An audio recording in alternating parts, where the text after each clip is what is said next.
2 राजे 5, 1-4. Amen. Praise the lord.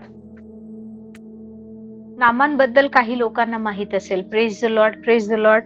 जे लोक नवीन आहेत कदाचित त्यांना माहित नसेल, पण नामान नावाचा एक सेनापती होता. Praise the Lord. इथे हे जे आपण हे दुसरे राजे 5 मध्ये एक गोष्ट आपण जी वाचत आहेत ना किंवा ऐकली आहे ना, बायबल सांगतं की आरामी लोकांचा एक राजा आहे आणि त्या राजाचा सेनापती होता. त्याचं नाव होतं नामान. हा बायबल सांगतं नामान हा आपल्या राजाच्या पदरी किंवा धन्याच्या पदरी एक थोर आणि प्रतिष्ठित मनुष्य होता. हा नामान नावाचा जो माणूस आहे, जो सेनापती आहे, तो थोर आहे, म्हणजे चांगला आहे, श्रीमंत आहे, प्रतिष्ठित आहे, नाव आहे त्याचं चांगलं, लोकांमध्ये चांगली त्याची टेस्टिमनी आहे, मान सन्मान मिळत आहे त्याला. एक चांगला समाजामध्ये स्थान असलेला असा हा सेनापती आहे. त्याचं नाव आहे नामान. Praise the Lord. हा अरामी राजाच्या पदरी किंवा अरामाचा जो राजा होता त्याच्याकडे हा काम करण्यासाठी होता. आणि बायबल सांगतं कारण त्याच्याद्वारे परमेश्वराने अरामास जय दिला होता. हालेलुया. आरामी लोकांनी टोळ्या करून छापा घातला आणि इस्रायल देशातून एक लहान मुलगी कैद करून नेली. आता काय झालंय, हे आरामी लोक ज्यांचा सेनापती कोण आहे, नामान आहे. ओके, यांनी इस्रायलावर पण हल्ला केला आहे. यांनी काय केलंय, टोळ्या करून असे गट बनवून अनेक ठिकाणी हल्ला केला आहे. आणि त्यावेळेस त्यांनी असं केलं की एक वेळेस ज्यावेळेस त्यांनी हल्ला केला, त्यांनी इस्रायल देशातून एक लहान मुलगी कैद करून नेली.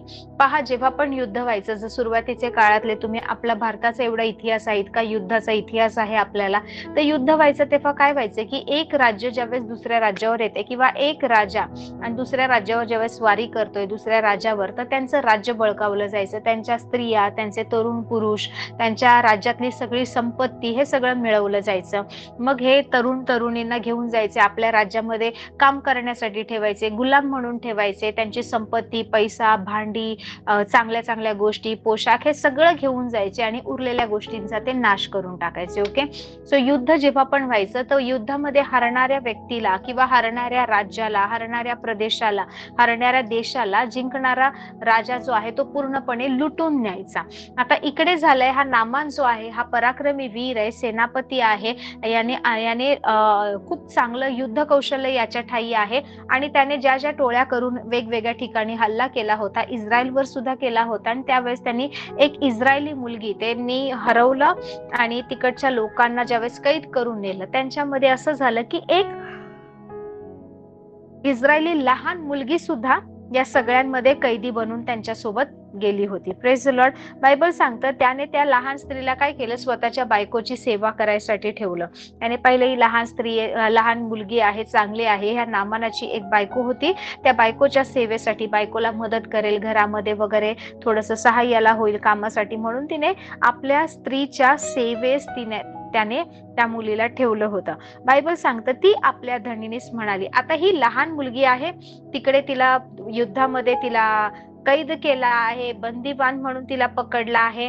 नामानाच्या घरामध्ये त्याच्या बायकोच्या हाताखाली काम करायला एक नोकर म्हणून, एक गुलाम म्हणून किंवा एक घरकाम करणारी बाई म्हणा, त्या नामानाच्या बायकोला मदत करण्यासाठी म्हणून तिला ठेवलं आहे.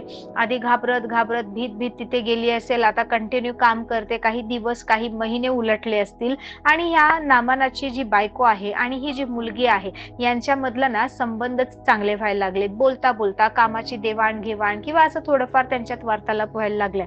बायबल सांगतं एक दिवस ही जी मुलगी होती ना, ती आपल्या धनीनीस म्हणजे नामानाच्या बायकोला काय म्हणाली, शोमरोनातल्या संदेष्टांची माझ्या धन्याची गाठ पडली असती तर किती बरे होते. ती काय म्हणते, शोमरोन मध्ये एक संदेष्टा आहे. कुठे, इस्रायलमध्ये शोमरोनी लोकांमध्ये, त्या ठिकाणी शोमरोनातल्या संदेष्ट्यांशी, तिकडे संदेष्टे आहेत म्हणजे तिकडे प्रोफेट आहेत, तिकडे भविष्यवाणी करणारी लोक आहेत, देवाशी बोलणारी लोक आहेत. माझ्या गावामध्ये, मी जिथून आले तिकडे शोमरोनातल्या संदेष्ट्यांशी माझ्या धन्याची म्हणजे आता ती कोणाच्या घरात राहते, नामानाच्या. तर नामान कोण झाला, तिचा धनी झाला, मालक झाला, तिचा बॉस झाला. तर ती म्हणते माझ्या धन्याची म्हणजे नामानाची शोमरोनातल्या संदेष्टांची जर गाठ पडली असती, ओळख झाली असती तर किती बरे झाले असते, त्याने त्याचे कोड बरे केले असते. ती काय म्हणते, शोमरोनातल्या संदेष्टाने, आता हा माझा जो मालक आहे, नामान आहे, सगळं चांगलं आहे, पण काय कोड आहे, त्याला कोडी झालाय तो, तर शोमरोनातल्या संदेष्टांनी ना हे कोड सुद्धा बरं केलं असतं. आणि बायबल सांगतं कोणी एकाने जाऊन आपल्या धन्यास सांगितले की ती इस्रायली मुलगी असे म्हणत आहे. बायबल सांगतं काय इथे दिलंय माहिती, की असं बोलता बोलता ह्या गोष्टी होत असतील, घरामध्ये काम करताना बोलत असेल, असा विषय निघत असेल आणि कोणीतरी ह्या मुलीचं बोलणं हे ऐकलं की हे असं असं म्हणते आणि ही बातमी कोणापर्यंत पोहोचली, नामानाच्या कानावर पोहोचली आणि त्यांना कोणीतरी सांगितलं की ती इस्रायली मुलगी जी आपण युद्धामध्ये कैद करून आणली, तुझ्या घरी जी काम करते ना, ती मुलगी म्हणत होती की त्यांच्या देशामध्ये शोमरोनामध्ये कोणी संदेष्टा आहे, त्याने प्रार्थना केली किंवा त्याने हात ठेवला किंवा त्याच्याशी भेटलं तर तुझं कोड बरं झालं असतं, तुझा कोड गेला असता, तू बरा झाला असता. तर बायबल सांगतं अरामाच्या राजाने म्हटले, जा तर मग मी इस्रायलाच्या राजास पत्र देतो. आता ही गोष्ट या सेनापती आहे ह्याच्याकडून त्या राजापर्यंत पोहोचली. आता हा सेनापती राजाच्या खूप जवळच आहे, कारण या राजाला या सेनापतीद्वारे अनेक वेळा युद्धामध्ये जय मिळाला आहे, याच्यामुळे त्याच्या राज्यास बळकटी आली, राज्य त्याचं स्थिर झालं आहे. मग हा म्हणतो चांगलं आहे, जर माझा सेनापती आज कोडी आहे, त्याला काही लिमिटेशन्स आहेत आणि जर हा सेनापती बरा झाला माझा, त्या भलेही त्या देशामध्ये जाऊन किंवा काय, तर चांगलीच गोष्ट आहे. मग हा राजा काय म्हणतो माहिती, नामान मी त्या देशाच्या राजाला पत्र लिहितो, तू तिकडे निघून जा, तू एवढ्या एवढ्या वस्तू घेऊन जा, सगळं कर आणि तिकडे जाऊन भेटून ये, बघ काय आहे, कोड तुझं बरं झालं तर चांगलंच आहे. बायबल सांगतं त्याने काय केलं, आरामाच्या राजाने इस्रायलाच्या राजास पत्र लिहिलं. मग तो पुरुष म्हणजे कोण, नामान 10 किक्कार चांदी, सोन्याची 6000 नाणी आणि 10 पोशाख घेऊन निघाला. आता हा चालला आहे, याची गरज आहे, त्याने ऐकलं आहे ती मुलगी बोलत होती, त्या तिच्या देशात गेलं संदेष्टाद्वारे, तर त्याचं कोड बरं होईल, तो चांगला होईल. त्या काळात कोडवर काही औषध नव्हतं, कोड झालं तर ते लोक समजायचे की ह्याने महापाप केला आहे आणि म्हणून ह्या व्यक्तीला हा त्वचा विकार झाला आहे असं समजण्यात यायचं. कोड झालेली व्यक्ती लिगली समाजामध्ये राहू शकत नव्हती, त्यांना वाळीत टाकण्यात यायचं मोशेच्या नियमशास्त्रानुसार. असं इस्रायलमध्ये रूल होता, ह्या गोष्टी होत्या, यहुदी लोकांमध्ये हे असं चालत होतं. परंतु हा अराम्यांच्या ठिकाणी जो राहणारा नामान आहे, त्याला कळतंय ती मुलगी बोलते म्हणून हा चाललाय तिकडे भेटायला. कोणाला, संदेष्टाला, एका प्रोफेटला जो शोमरोन मध्ये आहे. तर जाताना रिकाम्या हाताने कसं जायचं, म्हणून बायबल सांगतं 10 किक्कार चांदी, सोन्याची 6000 नाणी आणि खूप चांगले चांगले राजवस्त्र जशी असतात तसे 10 पोशाख घेऊन तो निघाला. त्याने इस्रायलाच्या राजास पत्र आणले आणि त्यामध्ये त्याने लिहिलं होतं की, म्हणजे पत्रामध्ये असं असं लिहिलं होतं, it's like a reference letter, ह्या देशातून आलो, ह्या राजाने पाठवला आहे, तुमच्याकडे कोण आहे, त्याला मी माझा सेवक, माझ्या सेवकाला तुमच्या देशातल्या संदेशाकडे पाठवत आहे. सो असं रेफरन्स लेटर असं एक त्याने लिहून दिलं होतं. आणि बायबल सांगतं पहा, हा हे पत्र वाचून इस्रायलाच्या राजाने काय केलं, आता हे पत्र घेऊन नामान तिकडे गेलाय, इस्रायलमध्ये पोहोचलाय, राजाच्या हातात दिलंय. राजाने हे पत्र वाचलं, राजाला टेन्शन आलं ना, राजाने त्याचे कपडे फाडले आणि राजा काय म्हणतो की या मनुष्याने कोड बरे करण्यासाठी माझ्याकडे हा माणूस पाठवला आहे. हा जो राजा आहे, आराम्यांचा राजा, त्याचा सेवक जो आहे नामान, ह्याला कोड बरं करण्यासाठी माझ्याकडे पाठवला आहे. मरण आणि जीवन देणारा मी काय देव आहे का, असं त्या राजाला वाटलं की माझ्याकडे पाठवले, मी काय देव आहे का, मी काय करणार, मी ह्याचं कोड कसं बरं करणार. आणि मग त्याला असं वाटायला लागलं की हा जो अराम्यांचा राजा आहे, हा काहीतरी कपट करतोय, माझ्याशी भांडण करण्यासाठी, माझ्यावर कशा तरी प्रकारे हल्ला करण्यासाठी, काहीतरी वाईट हेतूने त्याने त्याच्या सेवकाला माझ्याकडे याचं कोड बरं करा म्हणून पाठवला आहे. आणि बायबल सांगतं की ज्यावेळेस इस्रायलाच्या राजाने ना असं टेन्शन मध्ये येऊन आपली वस्त्र फाडली, त्यावेळेस देवाचा माणूस अलिशा याने ऐकले. Praise the Lord.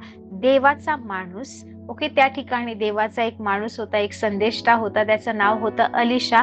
याने ऐकले तेव्हा त्याने राजास सांगून पाठवले, तू आपली वस्त्रे का फाडली, त्याने माझ्याकडे यावे, म्हणजे इस्रायलात संदेष्टा आहे त्याला कळेल. ओके, मला तुम्हाला इथपर्यंत स्टोरी सांगायची, पुढची स्टोरी तुम्हाला माहिती, अदरवाइज यू रीड 2 राजे 5वा अध्याय तुम्ही वाचा.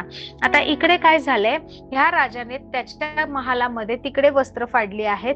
हा देवाचा माणूस अलिशा, म्हणजे जो संदेष्टा अलिशा आहे, तो एके ठिकाणी बसलेला आहे आणि हा संदेष्टा अलिशा असा होता, त्याच्यावर असा अनुग्रह होता, असं देवदूतांचं सामर्थ्य, सानिध्य त्याच्या सोबत होतं. देव अशा अद्भुत प्रकारे त्याला वापरायचा की राजा त्याच्या महालामध्ये, त्याच्या शयन कक्षामध्ये, त्याच्या प्रायव्हेट रूम मध्ये जे काही बोलतो ना, ते सुद्धा अलिशाला तिकडे ऐकू यायचं. म्हणून अलिशा जोपर्यंत संदेष्टा म्हणून इस्रायलामध्ये होता, तोपर्यंत इस्रायलावर दुसरे राजे जरी हल्ला करायला आले ना, तर नेहमी त्यांचा ना प्लॅन फेल व्हायचा. नेहमी राजाने कुठली कूटनीती केली, काही केलं तर ती अपयशीच व्हायचे. कारण हे शत्रू राजे जे आहेत ते सुद्धा त्यांच्या घरामध्ये काय बोलतात हे अलिशाला देव इकडे ऐकवायचा त्याच्या घरामध्ये, आणि मग अलिशा आपल्या देशाच्या राजाला सांगून त्यानुसार तयारी करायचा. आणि कधीच कोणता राजा त्यांच्यावर जर हल्ला करणार असेल ते ह्यांना आधीच माहित असायचं की काय करणार आहे, कसं करणार आहे, आणि इस्रायली लोक तयारीत असायचे. ओके, आता काय झालं आहे माहितीये, या अलिशाला ऐकू आलंय की राजाने, या इस्रायलाच्या राजाने काय केलं. अलिशा म्हणतो, राजा तुम्ही आपली वस्त्र का फाडतायत, तो जो माणूस तुमच्याकडे आलाय त्याला माझ्याकडे पाठवा, म्हणजे त्यालाही कळेल की इस्रायलामध्ये संदेष्टा आहे. Praise the Lord. त्याच्यानंतर नामान तिकडे जातो आणि पुढची गोष्ट आहे नामानाचं कोड कसं जातं, कसं अलिशा त्याला म्हणतो जा यार्देन नदीत जाऊन तू 7 वेळा डुबकी मार. मग नामानला किती राग येतो, मला भेटायला पण आला नाही संदेष्टा, मला बोलायला पण आला नाही, ही काय पद्धत झाली का पाहुणचार करायची, आणि तो रागामध्ये परत निघून जात असतो नामान. मग त्याचा एक सेवक, त्याच्यासोबत आलेला सैन्यातला एक सैनिक असतो, तो म्हणतो जाऊ दे, त्यांनी भलेही आपल्याला भेटलं नाही, तो संदेष्टा आपल्याला भेटायला त्याच्या घरातून बाहेर पण आला नाही, पण त्याने कुठली मोठी गोष्ट सांगितली, यार्देन मध्ये जाऊन 7 वेळा पाण्यात डुबकी मारा एवढंच तर म्हटलंय, तर जाऊ दे एकदा तेवढं आपण करून घेऊया. आणि मग हा जो नामान आहे तो यार्देन मध्ये जाऊन 7 वेळा डुबकी मारतो, पहिली, दुसरी, तिसरी, चौथी, 5वी, 6वी काही होत नाही, पण ज्यावेळेस 7व्यांदा पाण्यामध्ये डुबकी मारून बाहेर येतो तो पूर्णपणे बरा झालेला असतो, त्याचं कोड गेलेलं असतं, त्याची त्वचा अगदी नवीन जन्मलेल्या बाळासारखी नवीन झालेली असते, एकदम नाजूक कोमल त्वचा झालेली असते. Praise the Lord. आता हा जो अराम्यांचा इथे राजाकडे जो काम करणारा जो आहे ना, नामान जो आहे तो एक अरामी देशामध्ये तिथे राहणाऱ्या लोकांमधला आहे. त्याला परमेश्वर माहित नाही, यहुद्यांचा देव माहित नाही, यावे परमेश्वर माहित नाही, काही नाही, परंतु हा जो आहे त्याच्याविषयी देवाची काही योजना होती. Praise the Lord. त्याने ही जी मुलगी युद्धामध्ये कैद करून आणली होती, जी मुलगी त्याने गुलाम बनवून आणली होती, ती मुलगी तिच्या देशामध्ये असताना तिला माहितीये की संदेशांनी कसं काम केलंय, अलिशा कसा तिच्या देशामध्ये परमेश्वराच्या आत्म्याने प्रेरित होऊन चालायचा, कसा भविष्यवाणी करायचा, इस्रायलात काय काय होत होतं हे तिला माहितीये. आणि ती स्वतः आता शत्रूच्या तावडीमध्ये आहे, ती स्वतः दुसऱ्यांकडे गुलाम म्हणून काम करते, आणि तिथे जाऊन सुद्धा ना तिला स्वतःच की ज्या देशातून मी आले, आमच्या शोमरोण्यामध्ये असा संदेश आहे, आमच्या लोकांकडे हे आजार बरे होतात, ते आजार बरे होतात, याचा इतका तिला ना अभिमान आहे की तिकडे जाऊन सुद्धा ती ह्या गोष्टी सांगते, बोलते. Praise the Lord. तुम्हाला माहितीये ही जी मुलगी जी आहे ना, ही जी कैद करून नेली होती, ही गुलाम बनवून नेली होती, ही मुलगी नामान नावाचा जो सेनापती आहे, जो पराक्रमी आहे, जो वीर आहे, जो खूप चांगला आहे, प्रतिष्ठित आहे, थोर आहे, परंतु जो कोडी आहे, त्याच्या लाईफ मध्ये ना एक डेस्टिनी हेल्पर म्हणून आली होती. Praise the Lord. त्याला कधी वाटलं पण नसेल की मी हल्ला केलाय, तिकडच्या लोकांना मी कैद करून आणले, तिकडची एखादी मुलगी जिला माझ्या घरामध्ये बायकोला मदत करायसाठी मी ठेवला आहे, ती मला इस्रायलाच्या परमेश्वराची ओळख करून देईल, तिच्याद्वारे मी माझ्या ह्या अप्रतिष्ठितपणापासून किंवा ह्या माझ्या आजारापासून, या घाणेरड्या आजारापासून मी बरा होईल, असं त्याला कधी वाटलंही नसेल. त्या मुलीनेही फारसा विचार केला नसेल, ती सहज बोलून गेली, but she was kept there as a destiny helper. ती त्या आरामाच्या नियतीमध्ये, आरामाच्या तारणामध्ये, आरामाने देवाकडे यावं, आरामाने नाही सॉरी नामानाच्या नियतीमध्ये नामानाचं तारण होण्यासाठी, नामानाने परमेश्वराकडे यावं, जिवंत देवाला ओळखावं, म्हणून ती त्याच्यासाठी कोण ठरली, मदतनीस ठरली, त्याच्या नियतीमध्ये त्याला सहाय्य करणारी ठरली. Praise the Lord. तुमच्या सोबतही अशा काही गोष्टी घडत असतील ज्यातले नाही का लाईक तुमचे खूप फ्रेंड्स असतील, खूप रिलेटिव्ह असतील, खूप लोकांच्या संपर्कात तुम्ही असाल, पण त्यातले 1-2 जणच असतील ना जे तुम्हाला मदत करत असतील, जे तुम्हाला सहाय्य करत असतील. कदाचित एकच अशी व्यक्ती असेल जी म्हणत असेल अरे सोड सगळं आणि प्रार्थना कर, कदाचित एकच व्यक्ती असेल ती म्हणत असेल इकडे वेळ नको घालवू, चर्चला चल, कदाचित एकच आवाज तुमच्या कानावर सतत पडत असेल की वचन वाच, परमेश्वराने आज हे केलं, कदाचित तो एक आवाज असेल जे टेस्टिमनी शेअर करत असेल, ते वेगवेगळ्या गोष्टी शेअर करत असतील आणि तुम्हाला प्रोत्साहन देत असतील. त्या एक आवाजाला, त्या एक व्यक्तीला ना पकडा, त्यांच्याकडे लक्ष द्या, कारण ते लोक तुमच्या जीवनामध्ये परमेश्वराने डेस्टिनी हेल्पर म्हणून तुमच्या नियतीमध्ये, देवामध्ये जे तुमचं पाचारण आहे त्याच्यामध्ये मदत करण्यासाठी ठेवलेले आहेत. Praise the Lord. पहा, आपला परमेश्वर खूप अद्भुत आहे. परमेश्वराला परिस्थिती बदलायला वेळ लागत नाही, परंतु त्या परिस्थितीमध्ये तुम्ही ना खूप जागरूक असलं पाहिजे. योसेफ जो होता, आपण जे 1-2 दिवसापूर्वी पाहिलं होतं, योसेफ जो होता, ज्यावेळेस त्याला स्वप्न पडलं, त्याच्या भावांनी काय केलं, त्याचा तिरस्कार केला. त्याच्यानंतर त्याला मारायचा प्रयत्न केला. त्याचे स्वतःचे भाऊ त्याच्या जीवनामध्ये डेस्टिनी किलर किंवा त्याच्या नियतीमध्ये अडखळण बनले, त्याच्या पाचारणामध्ये अडखळण बनले. त्याच्यानंतरच त्याचं जे जीवन होतं ना, खूप संघर्ष, त्रास, गुलामी, बदनामी, जेल आणि शिक्षा आणि अपमान, निंदा ह्या सगळ्यांनी भरलेलं होतं. आणि एवढं सगळं कुठे चाललेलं? दुसऱ्या देशामध्ये, दुसऱ्या लोकांमध्ये, स्वतःच्या आई वडिलांपासून दूर, स्वतःच्या भावंडांपासून दूर, स्वतःच्या देशापासून दूर, स्वतःच्या लोकांपासून विभक्त, असं अन्य जातीच्या लोकांमध्ये, मिसर देशामध्ये जाऊन तो तिकडे अडकून पडला होता. Praise the Lord. ना त्याला विचारपूस करणारं कोणी होतं, ना त्याच्या जवळपास राहणारं कोणी होतं. जे कोणी यायचे त्यांच्या लाईक देवाचा अनुग्रह त्याच्यावर असायचा, त्या फेज मध्ये तो चालायचा, परंतु त्याचं काही पुढे जात नव्हतं किंवा तो त्या परिस्थितीतून बाहेर पडत नव्हता. जे काही चांगलं झालं होतं पोटिफरच्या घरात, त्यातूनही अपमानित होऊन, त्यातूनही एक रेपिस्ट, एक बलात्कारी किंवा एक स्त्रीची अब्रू लुटणारा म्हणून त्याच्यावर दोष लावण्यात आला. तो जेलमध्ये पोचला आणि आता तो 1-2 वर्ष झाली जेलमध्येच आहे. Praise the lord. जेलमधल्या कैद्यांसोबत तो गणला जातोय. जेलमधल्या त्या लोकांच्या, जिथे लोकांनी चूक केली, जे लोकांना शिक्षा भोगतायत, त्यांच्यापैकी तो एक झाला. Praise the Lord. कोणाला परमेश्वराने निवडलं होतं आणि कोण कुठल्या परिस्थितीमध्ये येऊन पोचला आहे, या सगळ्यामध्ये ना प्रत्येक दिवसाला, प्रत्येक क्षणाला कदाचित नाही का योसेफाला वाटायला पाहिजे होतं. त्याला वाटलं नाही, चांगली गोष्ट आहे, but he must have like त्याने असा विचार करायला पाहिजे होता की देवाने मला हे स्वप्न का दाखवलं. नक्कीच हे स्वप्न देवाने दाखवलंय का सैतानाने दाखवले?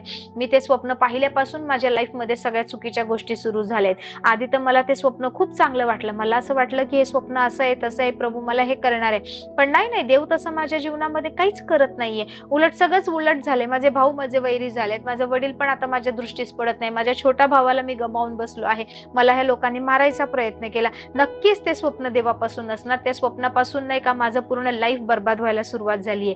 जर योसेफ सोडून दुसरे कोणी असते ना, तर ते असे बोलले असते, त्यांनी असा विचार केला असता. Praise the Lord. म्हणून ज्या पण परिस्थितीमध्ये तुम्ही आहात, तिकडे देवाचा आवाज ओळखायला, देवाची वाणी ओळखायला, परमेश्वराचा हात जाणायला नाही का तुम्हाला सक्षम व्हायचंय. Praise the Lord. जर तुम्ही भावनेने चालत राहिलात, इमोशन्सने चाललात ना, तर तुम्हाला वाटणार, एक क्षणाला वाटणार हे देवाने दिलंय, दुसऱ्या क्षणाला वाटणार हे सैतानापासून, एक क्षणाला वाटेल देवाने असं का केलं, दुसऱ्या क्षणाला वाटेल नाही हे नाही का हा अटॅकच आहे. मग तुम्ही इकडे तिकडे डगमगत राहणार, आणि डगमगत राहिला तर तुम्ही कधीच पुढे जाणार नाही. कारण आहे त्या परिस्थितीतच स्वतःला सावरत प्रयत्न करत तुमची वर्ष निघून जातील. Praise the Lord. परंतु हा योसेफ आहे ना, त्याने असा विचार केला नाही. ज्या परिस्थितीमध्ये जसा तो होता त्या परिस्थितीमध्ये विश्वास योग्य राहिला. आता हा योसेफ जेलमध्ये पोहोचलाय आणि तुम्हाला माहितीये त्याच्या बाबतीत काय झालंय. तो जेलमध्ये गेल्यानंतर सुद्धा अचानक एक वेळ येते, एक अशी घटका असते, ज्यावेळेस संघर्ष करत त्रास सहन करत त्या सगळ्या परिस्थितीतून तुम्ही जाता, तुम्ही विश्वास टिकवून ठेवता, तुम्ही स्वतःमध्ये वाईट गोष्टी घडू देत नाही, तुम्ही स्वतःमध्ये निराशा येऊ देत नाही, तुम्ही आशेने देवाकडे पाहता. and you know that time comes when the heaven opens, ज्यावेळेस स्वर्गातून लाईक heaven endorses you, ज्यावेळेस स्वर्गाने या योसेफला लाईक त्याच्या जीवनामध्ये एक दिवस असा आला की फारोला ना स्वप्न पडलं आणि फारो विचलित झालाय की माझ्या स्वप्नाचा अर्थ काय. त्याच्या राज्यामध्ये, मिसर देशामध्ये एकापेक्षा एक निपुण, विद्वान, हुशार, स्वप्नांचा अर्थ सांगणारे, ज्योतिषशास्त्र पाहणारे असे खूप विद्वान लोक होती, परंतु कोणीच फारोच्या स्वप्नाचा अर्थ सांगू शकला नाही.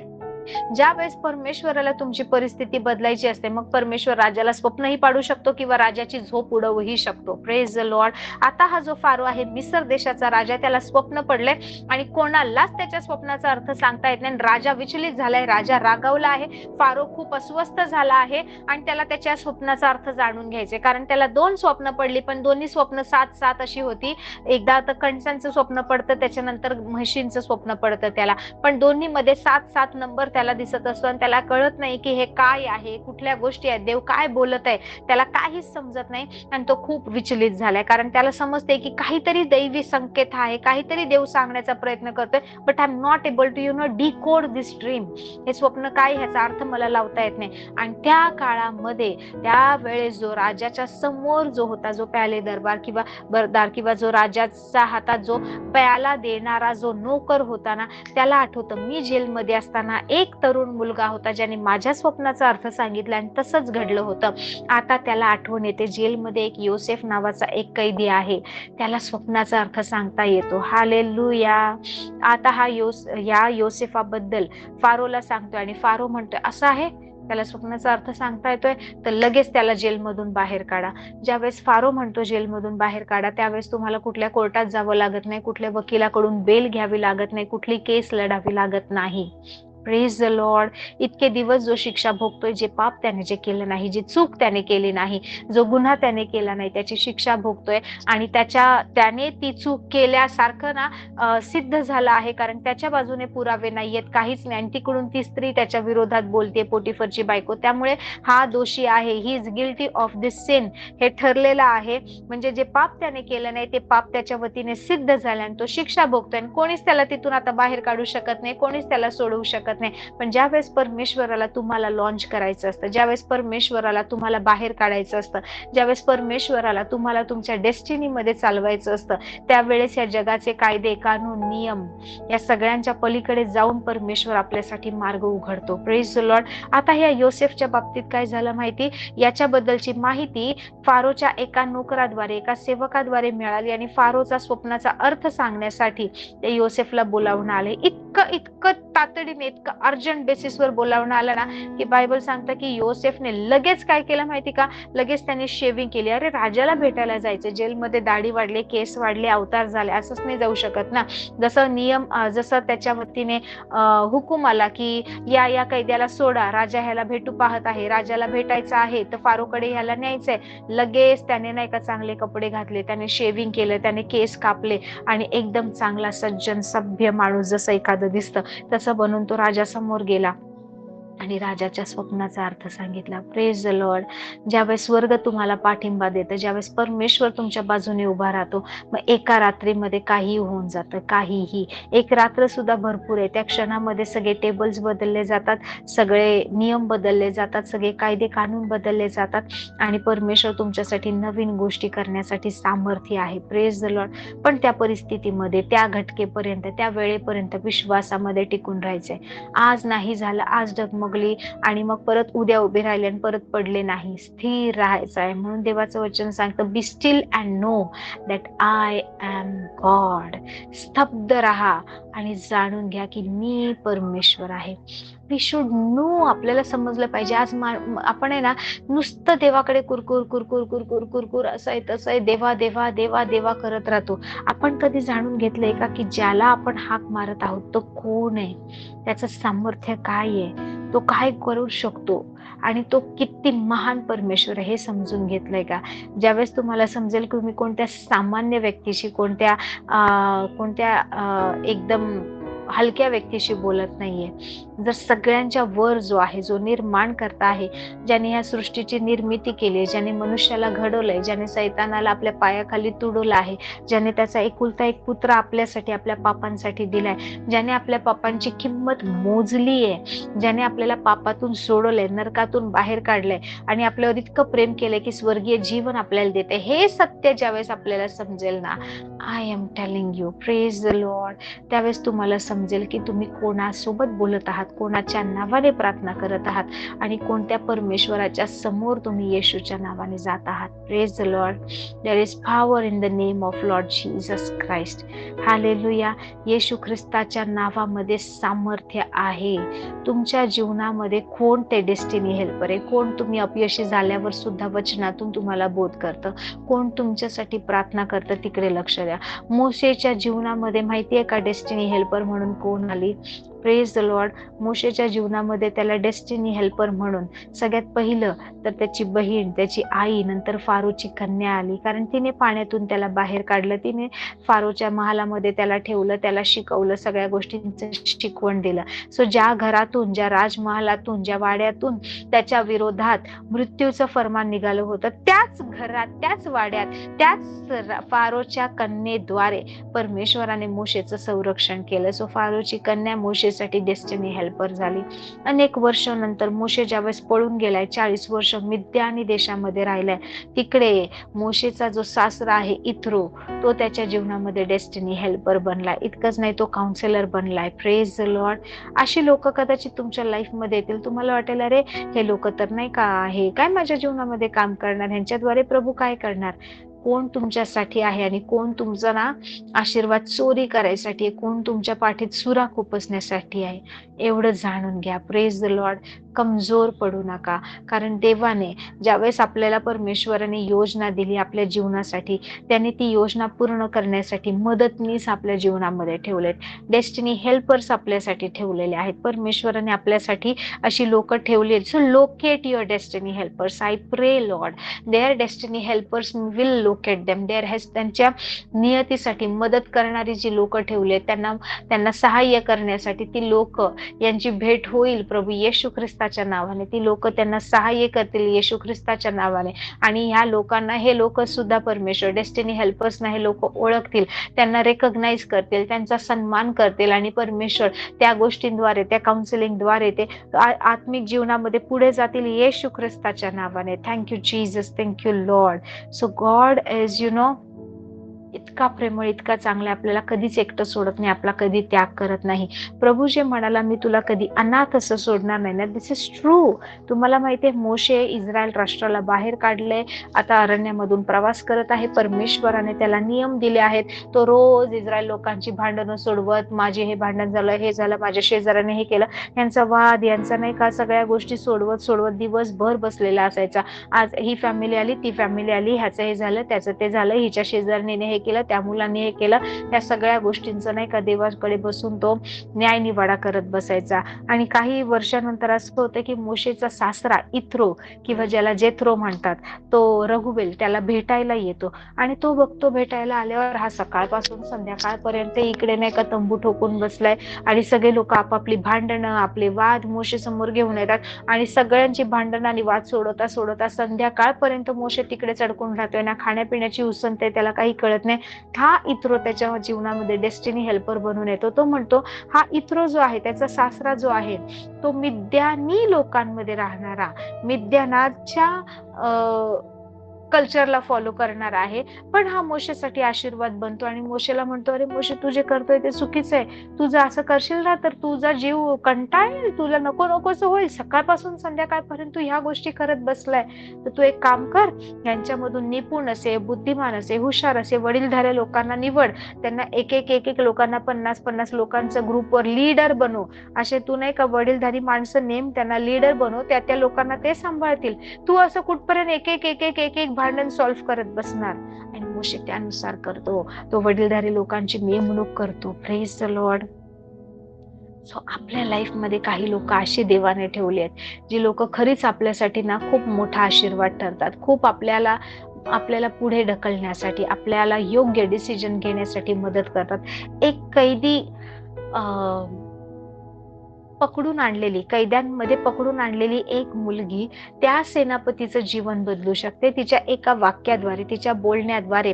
ती स्वतः दुसऱ्या देशात आहे, पण तिकडच्या नामानला ती स्वतःच्या देशामध्ये जाण्यासाठी मजबूर करू शकते. स्वतःच्या देशातला संदेश त्यांचा सामना करण्यासाठी, त्यांचा अनुभव घेण्यासाठी ती त्याला ना तेवढं प्रोत्साहन देऊ शकते. तर विचार करा, आज आपल्याला मदत करण्यासाठी, किंवा तुम्ही कोणासाठी तरी डेस्टिनी हेल्पर असाल, तुम्ही कोणासाठी तरी मदत करणारे असाल, प्रभू किती अद्भुत प्रकारे करू शकतो. Praise the Lord.